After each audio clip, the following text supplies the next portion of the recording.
What's up, family? Welcome to Positive Power XXI, J. Royce Films. I'm Jerry Royce Live, and you're watching The Red Room with Shay Samuels, right here on Music Vision Television. That's right, MVTV-21.com. It's going to be awesome, y'all. So please share this file. It's going to be awesome. You know what's going to be? It's going to be lit.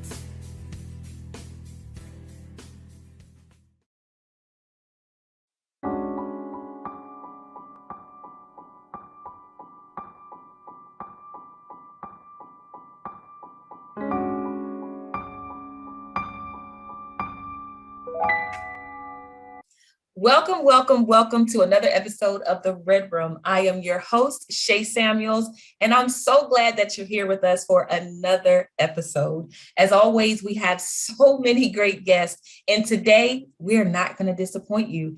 Today, I have my sister friend, my media guru, Paula G. Voice, Lady Wisdom After Midnight is what I call her, with me today, and I promise you that you are going to be blessed. First of all, her voice is so soothing.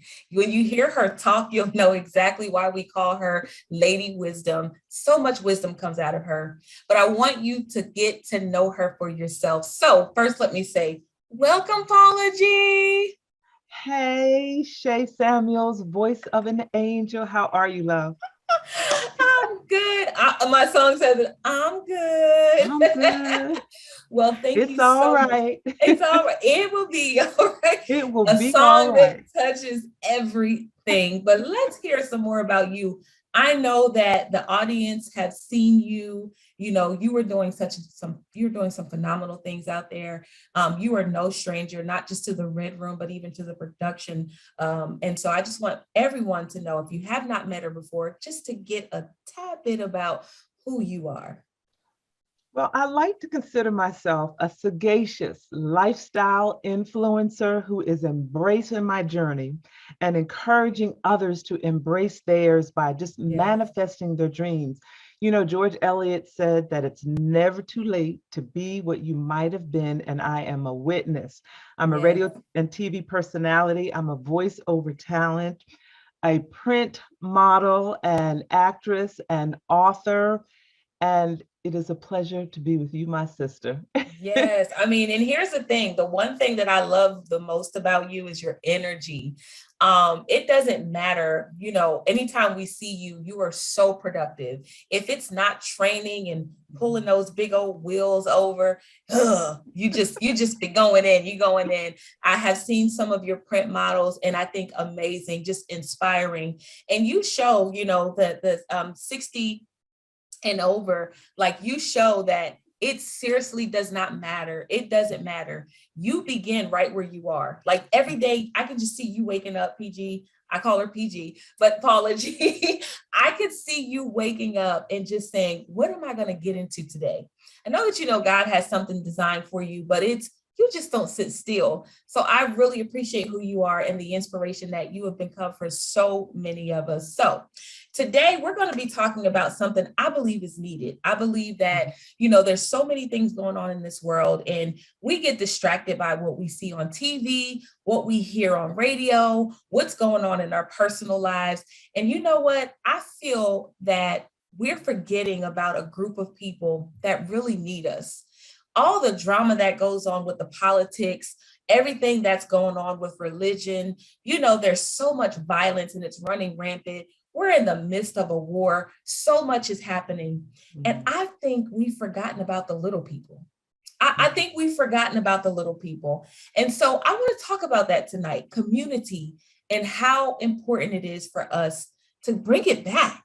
Bring it back. What did community look like for you growing up, Paula G? Oh my goodness. Community, what it looked like for me was family and the church. My mother's side of the family was a pretty sizable family. I had a lot of aunts and uncles, and you know, I can remember, as we're talking, I can remember every year my family had a crab feast in Delaware. My mother's side of the family is from Delaware. And we would have this family crab feast. And my uncles would steam the crabs. They throw the bushels on the table, Wow. and Yes. everyone would just, get their crabs. And I remember that up until about the age of 5 or 6, the aunties, they would take Yes. and shell your crabs for you. But after that age, you were on your I own. So still get it done. I still get it done. My mom still de-shells for me. see, you're one of the lucky ones. But it was just that community of family. It was a Yeah. community, our church community as well was Yes. a close-knit community. Our youth group, our Bible studies, Sunday school, all of those groups Wow. were just developed who we are, and helped us to grow into Yeah. who it is that we are today. Yeah, it's amazing because as you were talking, I was thinking about my third grade teacher. Her name was Miss Thomas. Mhm. And one year, my mom, forgive me because I know that she's going to see this broadcast, but my mom, she was dating a guy and the guy stole all of our Christmas gifts. And it was amazing for my mom because she was going out hustling and bustling, and she had told the school about it. And my teacher, Miss Thomas, I thought I was in trouble, but after school, my teacher pulled my brother and I into a room. It was kind of like a boardroom type of thing. And we were sitting there thinking we were in trouble. And the teachers rallied around us. They heard what happened and they started bringing toys. They started bringing their own gifts to replace what had been stolen. And my mom, she popped in and they had blessed her with that. And for me, that's what community looks like as well. It can happen right there in the school. And we're missing a lot of that. Right now, Paula G, I feel like the teachers are giving up so much on the kids. And it's, you can't really blame them, unfortunately, because the kids are not being raised properly at the homes. Parents are getting younger.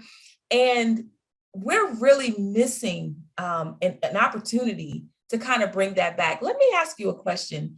Do you think it's even possible to bring back what you just talked about? And even what I just said, do you think that it's possible for us to even touch that again? I believe anything is possible. Yes. But but it is definitely a journey. I think there's a multitude of issues that have brought us to where we are today. And one of them, and I don't know that people really think about this or consider this, but one of them, yes, the things that you mentioned are factors, but I really Yes. believe when we talk about community, when we were growing up, Yes. I believe one of the factors was the transition from neighborhoods to subdivisions. Ooh, Because when you were little, you got on your bike and you wow. you went from street to street. If you had a friend that was 3 or 4 streets over, Wow. you could ride your bike over there as long as you were home by the time the street lights came on. You Yes. know, and you just navigated the streets in the neighborhood. But Yes. now that we are in these subdivisions, our young people are not really Wow. riding bikes, much less venturing out of the subdivision to Yes. go to another subdivision to visit friends. So I think that was the beginning of the decline of our Yeah. community as we know it. The corner store, you remember maybe riding your bike Yes. or walking to the corner store. So, Yes. once we got in these isolated subdivisions, these gated communities, Yes. the Ooh. children began to engage in activities and toys that were of the technological nature, Yes. as Yeah. opposed to, being put outside and you got to stay out there Yes. till the street lights came on. And Yeah. Yeah. I mean, I think it's true because I remember when I was probably maybe in the sixth grade at this point, and I remember reading in my scholastic book all of this technology that was going to come. And I was thinking at a very young age how much of a disadvantage it was going to be for us as we got older. I felt like it was going to make people weaker. I felt like people were going to become less intelligent because everything was made easy. I was reading it and I remember how many jobs would be lost because of it. My mom, shout out to her, she used to be a general manager at KFC. And every summer, my mom would host a party in the parking lot. She would get a big stage out. I had the honor of actually performing at one of her events, but every summer she would bring out the community. And this was at KFC. She would just bring out everything in the parking lot, have everyone come, and she would give her favorite thing away, 2 wings and a biscuit. And that was her way of giving back into the community. I never thought about the subdivision, though. I never thought about how isolated the subdivisions have made us, because I live in one, and I have to be honest with you, I don't see that people are very neighborly. I can't honestly say, I came out one day, and I'm home very little, but I came home, I had new neighbors. They have a gate up. Knew nothing about it. I didn't know anything about it. But I do remember the times where my grandmother and her neighbors would just sit out on the step. I remember the kids riding the bike. You said it, and I thought about how many times we were playing double dutch, scribbling in the middle of the street. Right. And we're not giving the kids an opportunity. There's a lot of violence out there, Paula G. And I do want to talk about that, because we have to, somebody's watching this and they're saying, well, don't they know that people are killing one another every single day? That's why we're afraid to go outside. We don't know who to talk to. There's so many mental disadvantages there. You were in the school system at some point. What did you see, and how did you overcome that? Well, in the school, we always say that, well, not always, but they're one of my administrators, I remember she would say at the beginning of each year that each student walks into the building each and every day with an invisible suitcase. And our job within the 6 or 7 hours we have them is to help them unpack that suitcase, to figure out how to coexist with what is in that suitcase while learning their academics, and then sending them back home, because the rules of the school building for some of our youth are different than the rules out there on the street. And I know we've heard this conversation before. Things that are not allowed in school are things they need on the outside in order to survive.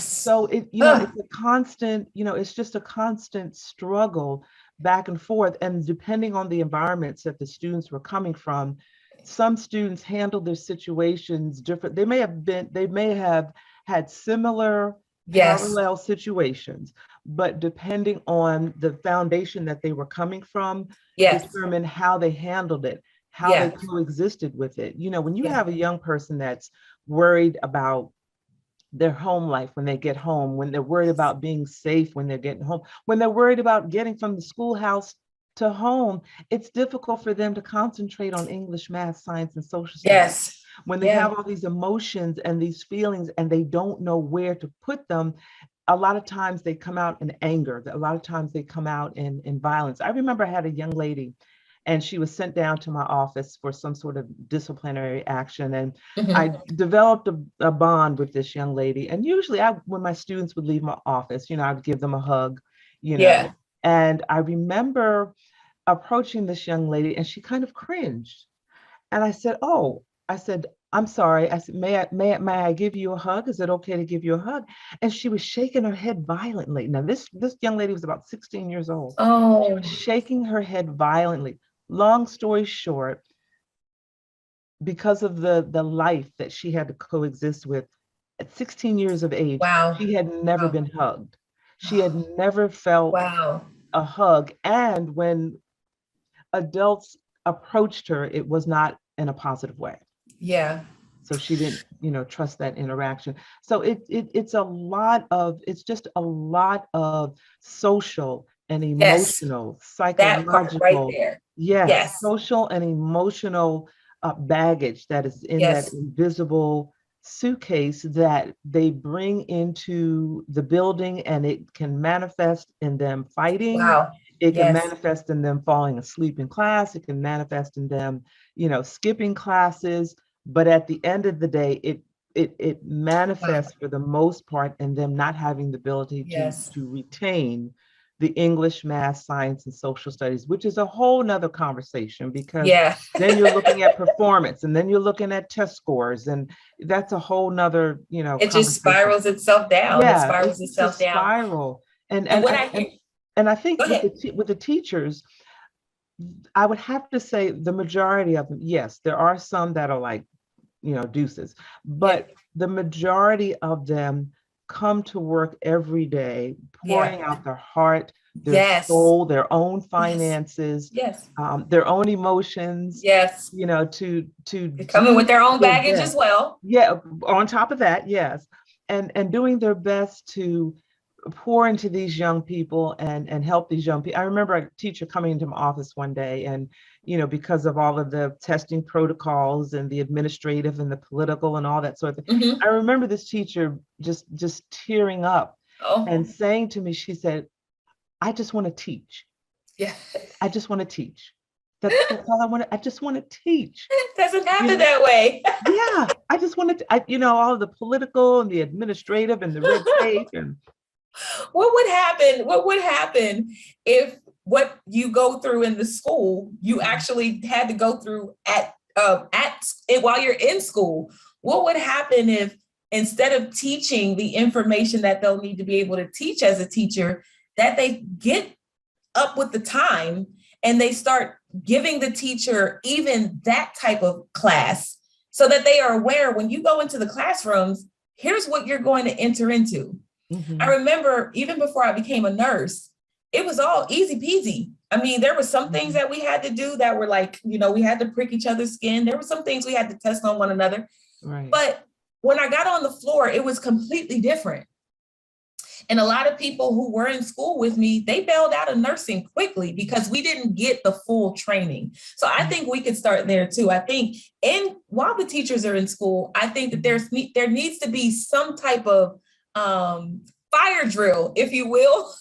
There has to be some type of fire drill that we could give, or they could give the teachers, because when they go out, you get what you just got, what was said to you. I just want to teach. Yeah. Well, and I think, it to their credit, of course, all of them go through a student teaching, but sometimes they go through student teaching in environments that are not reflective of the environment they actually wind up in. And it's sort of, if I could use this analogy, it's sort of like, and I remember when my oldest daughter did her study abroad program her junior year of college. Uh-huh. She was fluent in Spanish, took Spanish all through high school, all through college. She was fluent in Spanish, and this may be to your point. She was fluent in Spanish, did her interview, everything in Spanish. Her first semester was in, I might be getting the semesters confused, but her first semester was in the Dominican Republic, and she struggled because Oh, the dialect, the connotations, definitions of certain things are different than the manner in which she learned yes. Spanish Yes. here. Wow. The second semester she was in Cuba, it was a repeat where Wow. she had to go through that again. So I think I said that to say you can only simulate so much, because once you Yes. actually get into the school environment, Yes. there are definitely drills that educators go through, but Okay. until you actually get into the specific school environment and the culture of that Yes. particular school, you can apply what you've learned, Yeah. but a lot of it really is thinking on your feet.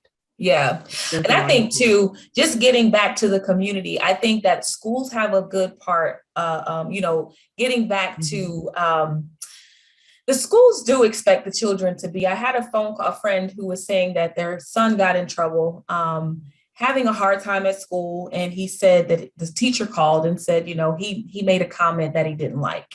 Mhm. And so they wanted the dad to come pick him up. And the dad was just like, these teachers nowadays, they just don't know how to work with the kids. I mean, Mhm. before, like, I used to just get put in the corner, not me personally, but I know some people who used to go into detention. That wasn't me.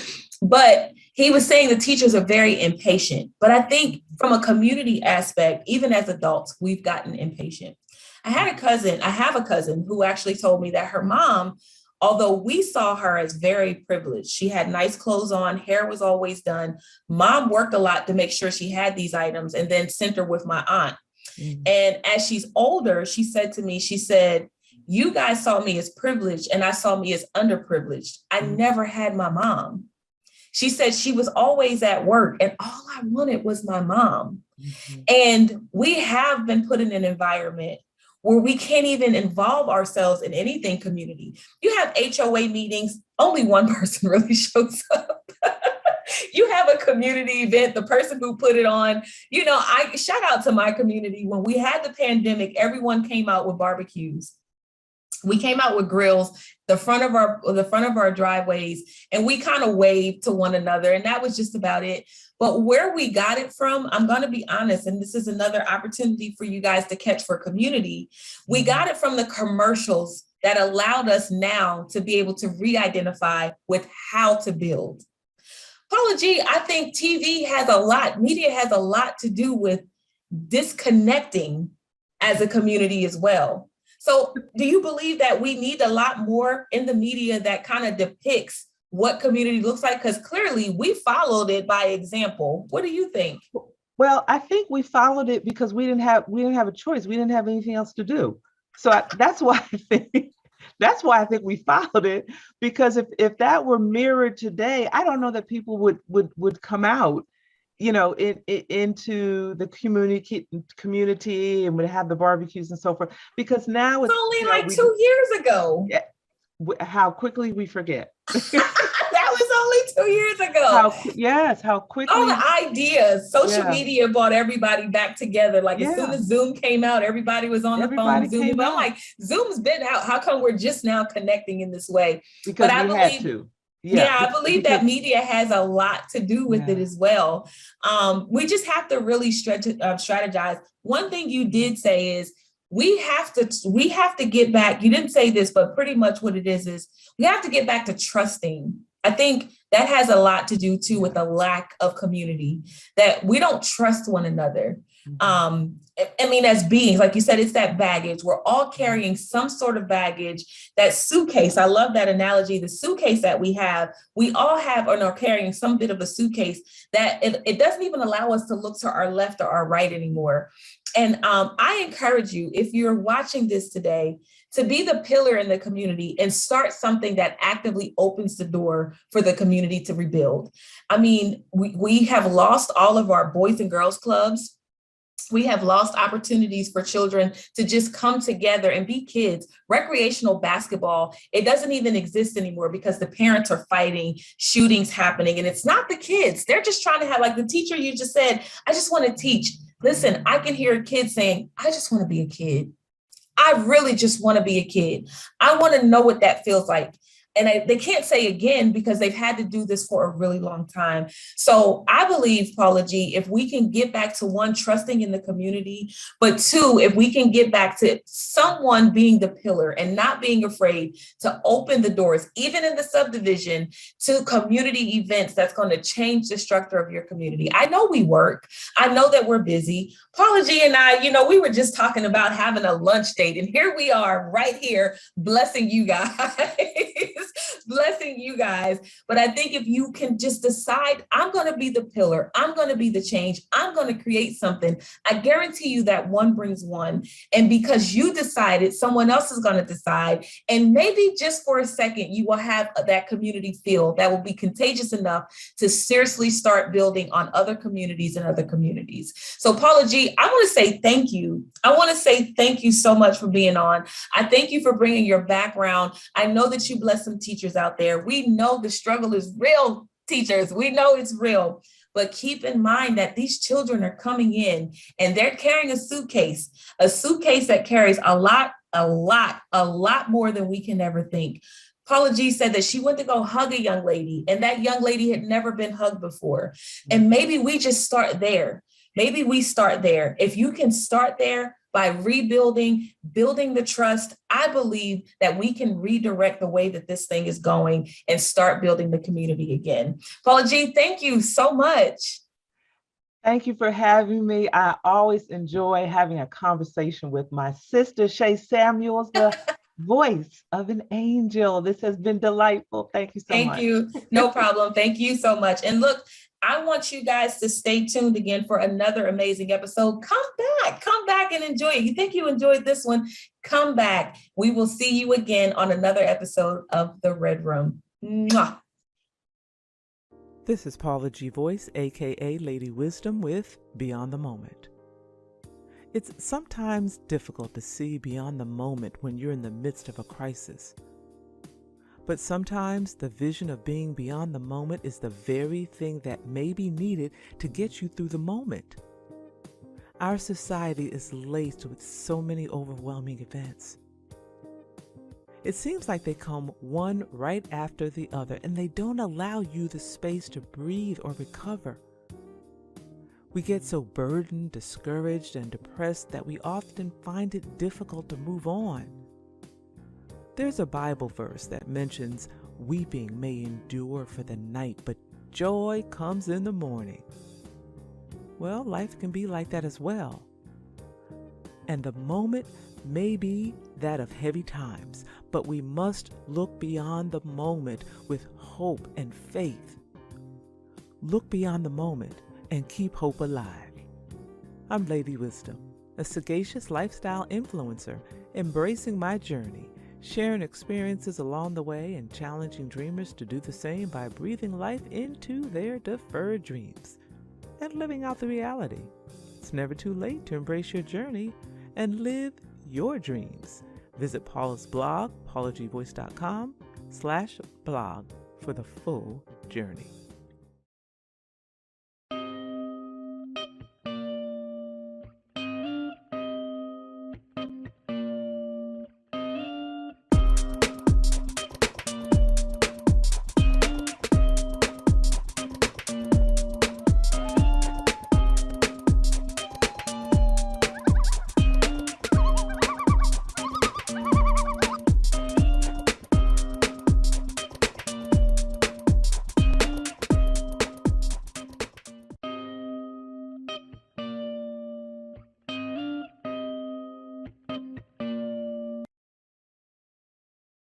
This is Paula G. Voice, aka Lady Wisdom with Endurance. The unimaginable happens, and you have no idea how you'll make it through. Sometimes you feel as though you don't even want to bother. Yet we all have those moments at one point in time or another. There is life on the other side of that storm. Those moments when you must dig deep within and find the strength to endure. Rise from the ashes.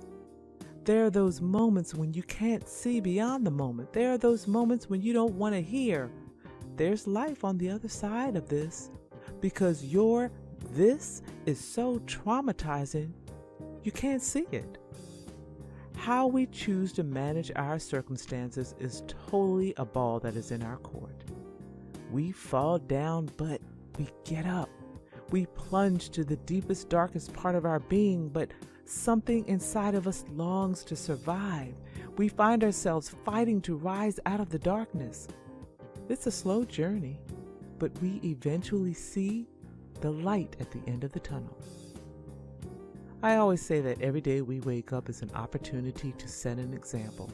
It's an opportunity to change things. It's an opportunity to do better, to grow, and to heal. Someone made the analogy about eating an elephant one bite at a time. Now, literally, we're not in the habit of eating elephants. But when faced with inconvenient situations, impossible situations, we must take one step at a time, one day at a time. We all have endured some situations in our lives that has almost taken us to the point of no return.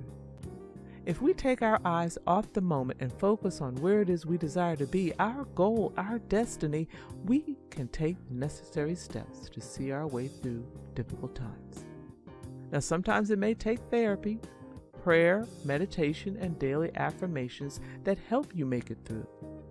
Our lives are so full of difficult moments, but we must focus on the good times, the great events, the joys. As with any storm, tornado, hurricane that leaves destruction in its path, life goes on afterwards. Life may not ever be the same. Life may look different, but as long as we are living and breathing, we have life. Be encouraged and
Greetings for those of you who are viewing and listening from around the world.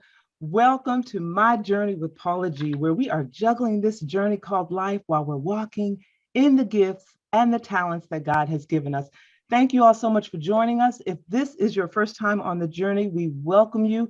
We appreciate you viewing or listening. If you're returning, welcome back. It is so good to have each and every one of you back. You know, I always tell you all when I open this show that time is precious. It is the one thing that we cannot get back. So for you all to think it not robbery to spend just a little bit of time with us is truly, truly appreciated as we prepare these shows each and every week.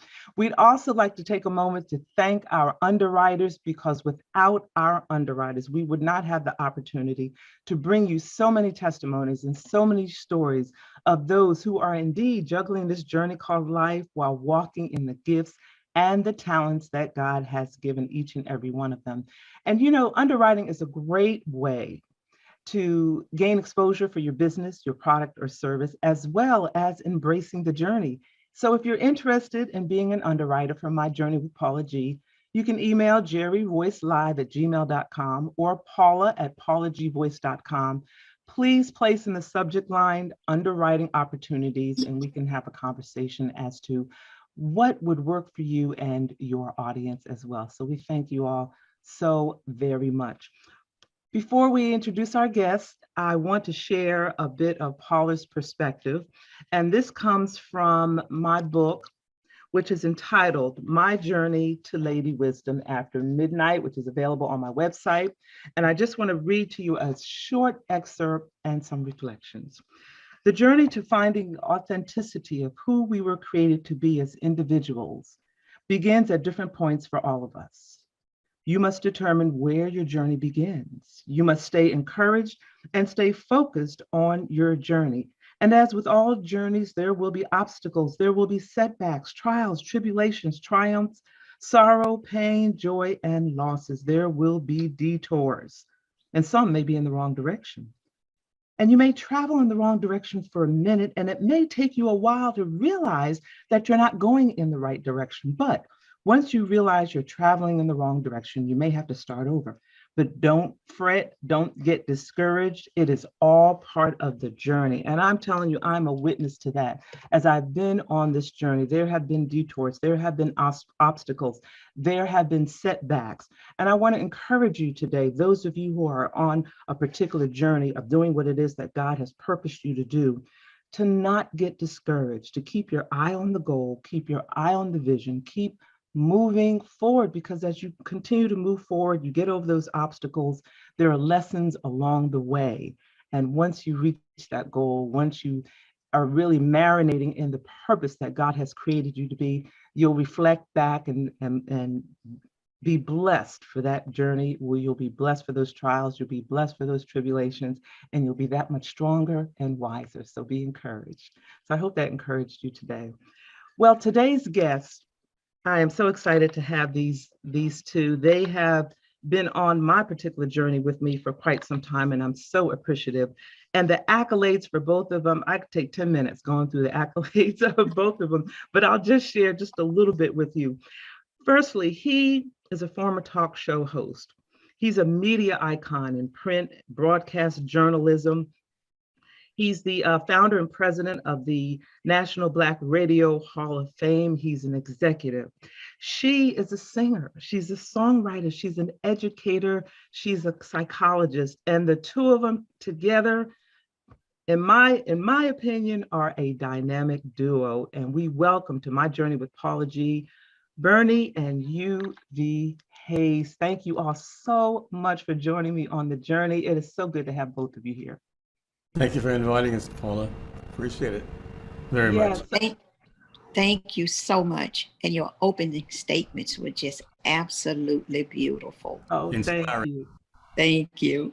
Thank you. Thank you. So before we get started, for those who have been with me during my radio days and live interview days, whenever I have a couple such as yourselves, I always want to share with the audience, firstly, how many years that you all have been married. How many years have you all been married?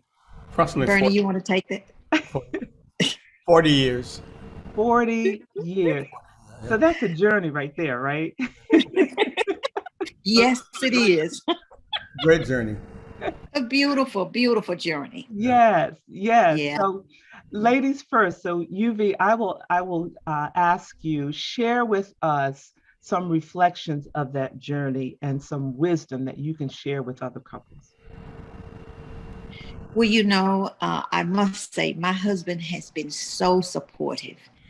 Anytime you are there trying to do something, like you said in your opening statement, you get the ups and downs. It's like a roller coaster. But my husband has always been there to support me and just edge me on. And you need that. You really do. So I am so happy and so pleased. And this last song that I did, it was truly for him. Yeah, and we're going to talk about that and a song that I love from a few years ago that you did as well. So we're going to talk about that. So Bernie, share with us reflections of the 40 years of marriage and any advice or nuggets that you have for married couples. Well, it's just that she continually amazes me. She continues to show talent that I am finally discovering, even newly discovering. One example, at one time we opened up a beauty school, a beauty shop, and her being a school psychologist and a singer and an author, she still went to get beautician's license, so she would know the business that much more, and that's how efficient she is. So when she does something, I mean, she dives 100% into it, and that still amazes me. I'm just amazed at how much and dedicated she is to any object that she pursues. That is so beautiful that both of you, even after 40 years, are still discovering things and still appreciate the support that you lend to each other. Yeah. That is so beautiful. That is so beautiful. So UV, you were talking a moment ago about your latest song. So tell us the inspiration behind your latest song and tell us a bit about your latest song. My husband was my inspiration. Share my world. I started to think about this song when my husband got sick. And just that little bit of time and that little bit of scare made me feel so like, gee, I need this. Share my world with me. And it just kind of went from there. I don't know if I'll ever really truly do a song like this again. It really came truly from the heart. And I really, really, I just, that's all I can say. Yeah, it's such a such a beautiful, beautiful song. I was listening to it and it's just a beautiful, and the lyrics, I'm one, and this is what I love about the music of days gone by, are the lyrics. There's so much meaning, behind the lyrics, because you had another song a few years ago that was inspired by Mr. Hayes. Can you share a little bit about that one as well? Bernie, I think that was the one. Was that the one that was featured in Atlanta? I'm trying to remember. I've done so many. I know you had a couple of them. It was a couple of them. It was In My Eyes. I remember that one very well. Yes, yeah. Yeah, that was a great song. Nobody But You, I think the one you're referring to. I'm sorry? Nobody But You. Yes. Yeah. That song went all over the country, all overseas. Just a beautiful song, and it's still loved today. Yes. We're still getting requests for it. It's just a beautiful song. Yeah. And when he did the video in Atlanta, the stepping, that was just absolutely beautiful. The stepper community just embraced. I can't recall a stepper set that I went to that it wasn't played. And if the DJ forgot to play it, trust and believe he was reminded. Oh my goodness. I was so proud to see you guys stepping on that song. That just really touched my heart, and I really appreciate Atlanta for that. Thank you so much. And I remember you sharing about, when the inspiration, again, your husband saying, nobody but you. Oh, don't get me started. Thank you, Paula. Don't get me started. Mr. Hayes, you have had quite a career, radio, television, and now you're the president and founder of the National Black Radio Hall of Fame, which I, for one, find such a great resource, a wealth of knowledge, and really a source of inspiration, because it shows the rest of us who are now in radio and television, which looks different than from years ago, the shoulders upon which we stand and the responsibility that we have to produce quality programming. So can you speak to your journey for us a bit? Well, just to see your picture on our page and sit with your support is inspiring also. But it's just a dream that I've had for all the accomplishments that African Americans have played in the industry, all the accomplishments, all the achievements, all the wonderful things that they've portrayed, that they've done rather, they just seem to be left out of the history books. So it's our time to write our own history. It's our time to acknowledge those people who went so before us, whose shoulders we stood on, that paved the way. Like Jack L. Cooper back in 1929, when he began his radio program and started doing public service and public events and telling the people what was happening in their community. Well, it just eroded from there. Nothing was happening. They just didn't identify black people with anything positive. We were like the stepchild of the industry. But there's so much that they don't know about us, and that's why the National Black Radio Hall of Fame is growing. In fact, the chapters that we encourage now, it's the Chicago chapter, the Atlanta chapter that you're part of, the New York, Jackson, Mississippi, Mid-Florida. We're trying to get Carol Carpenter to reactivate the chapter in Los Angeles. So all over the country. Memphis, Tennessee just came aboard.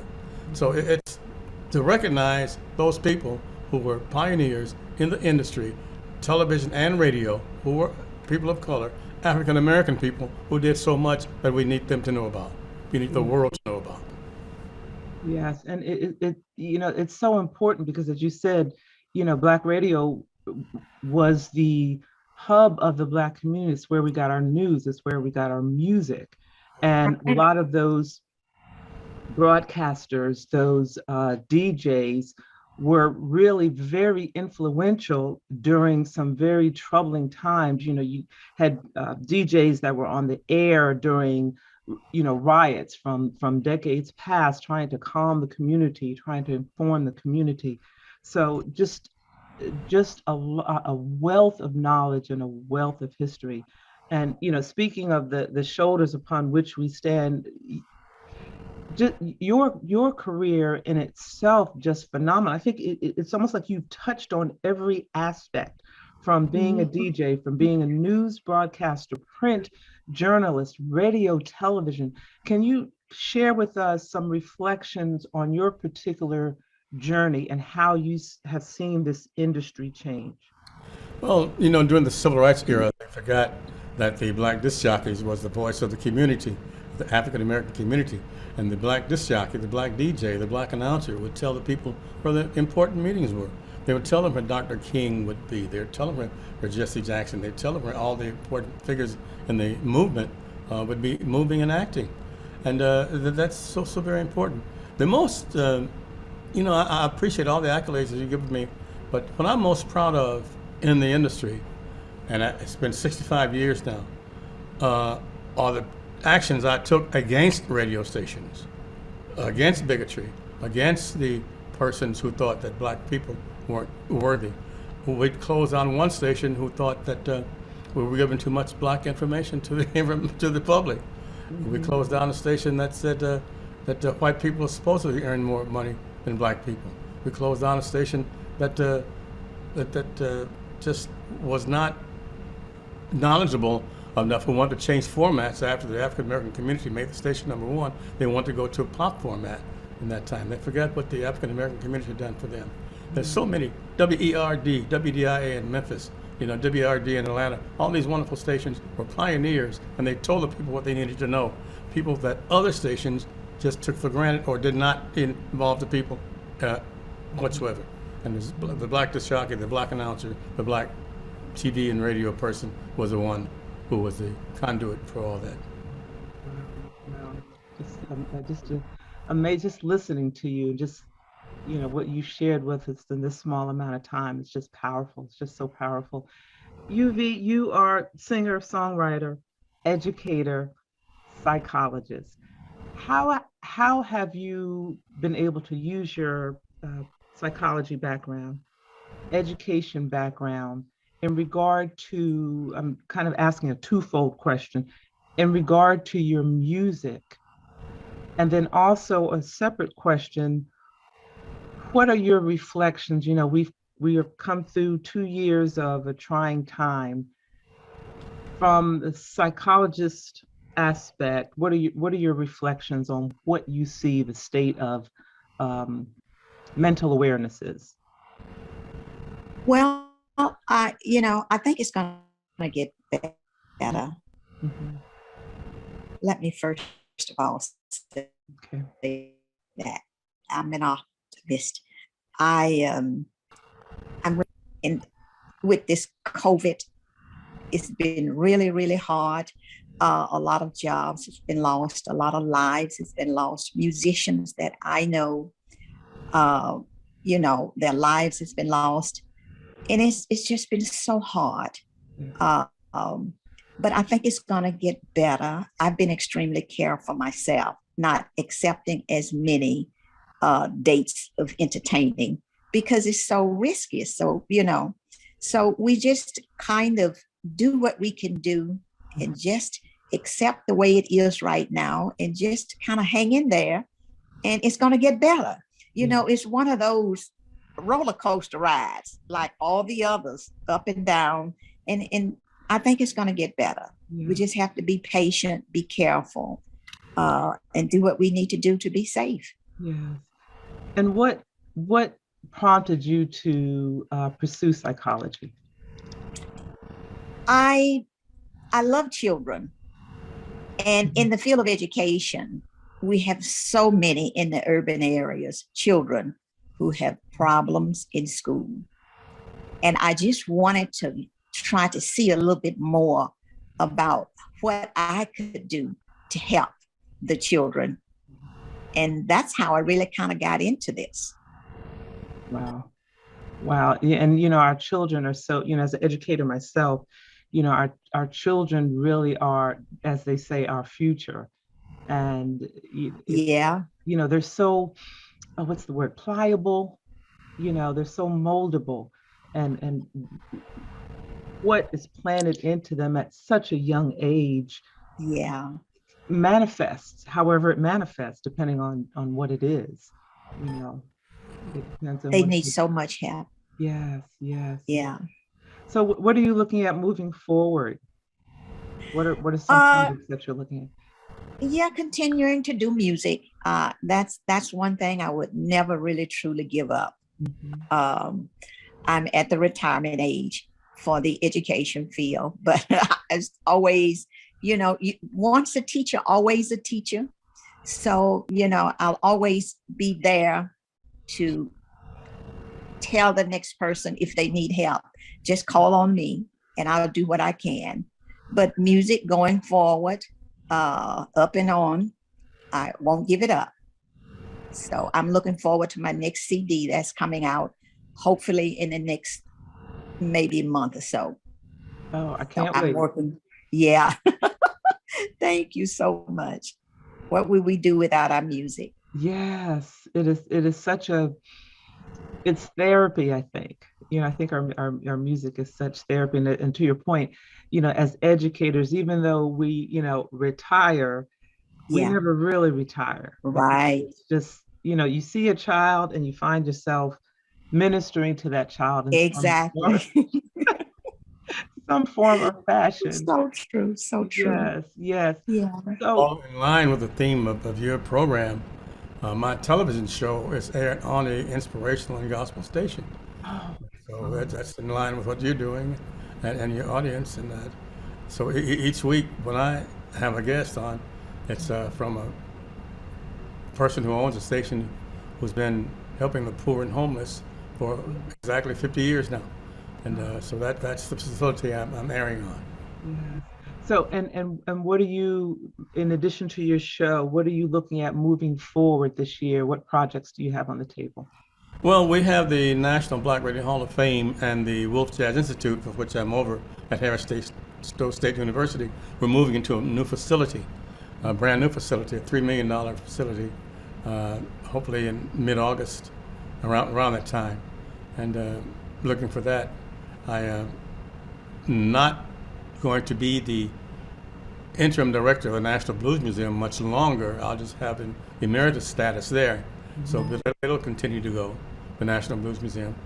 And I'm just looking forward to the National Black Radio Hall of Fame expanding and bringing on more chapters.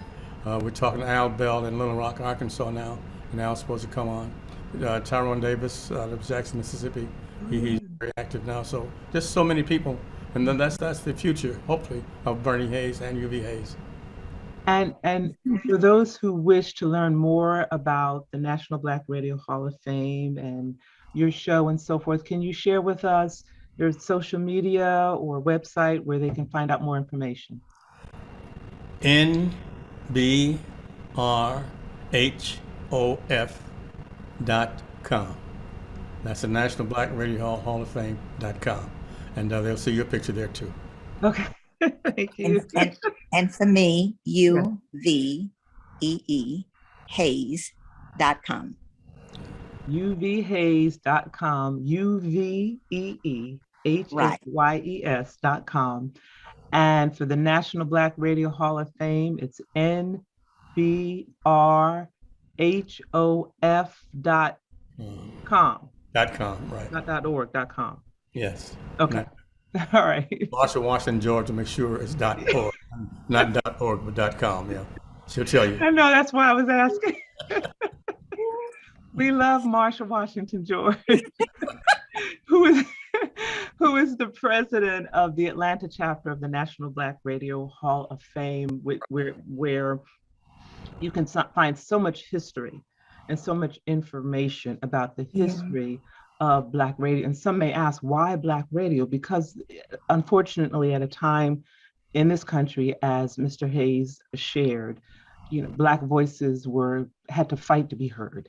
And we had to have a platform upon which to have our voices be heard. So, that's just kind of in a nutshell, but National Black Radio Hall of Fame, I hope you all will go out and support and learn a bit as we are taping this particular show during Black History Month. So I hope you will go out and learn.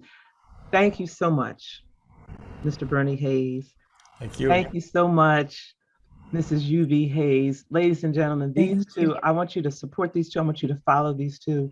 They are such an inspiration when it comes to marriage and what it takes for a successful marriage, what it takes for longevity in a relationship. They are also inspirational and motivational in what it takes as a couple to be successful, as well as individuals to be successful. Some things that we are lacking so much today because we're allowing society to dictate what our relationships are looking like. And at the end of the day, it's that man, it's that woman, and how you interact and support each other and love each other and be each other's place of peace, support, and love. So I hope you all got a nugget today. We thank you all so much for joining us. Our underwriters, thank you all so much for your support. Without you, we would not be able to provide this type of programming and this type of platform. So we thank you all so very much for being with us. And as always, the greatest conversation that you will ever have is the one that takes place in between your ears. What are you speaking to yourself? Is God a part of that conversation? And are you listening to his still small voice? Ladies and gentlemen, until next time, embrace the journey.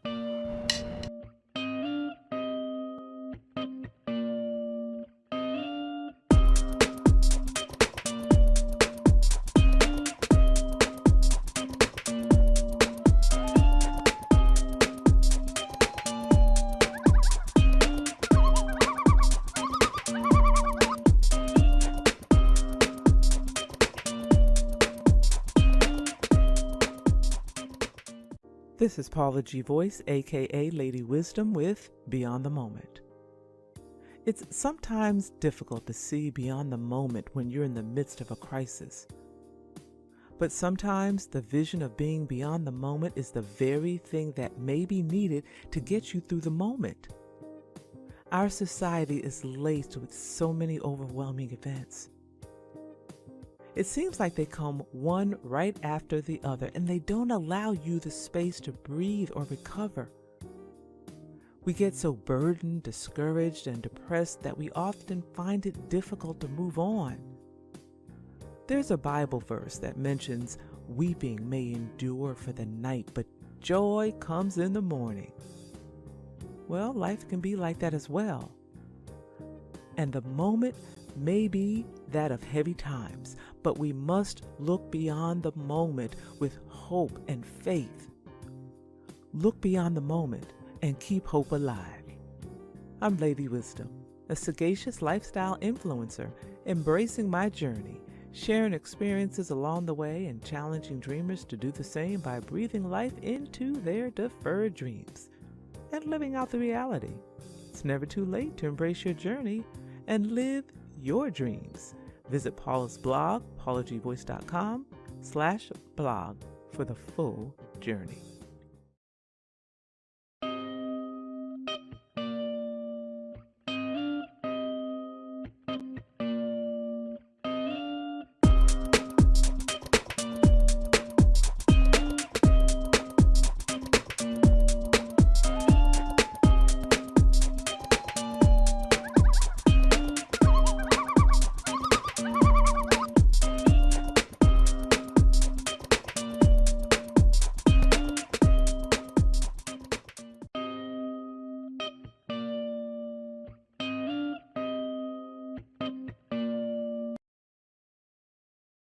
This is Paula G. Voice, aka Lady Wisdom, with endurance. The unimaginable happens, and you have no idea how you'll make it through. Sometimes you feel as though you don't even want to bother. Yet we all have those moments at one point in time or another. There is life on the other side of that storm. Those moments when you must dig deep within and find the strength to endure. Rise from the ashes. There are those moments when you can't see beyond the moment. There are those moments when you don't want to hear. There's life on the other side of this, because this is so true.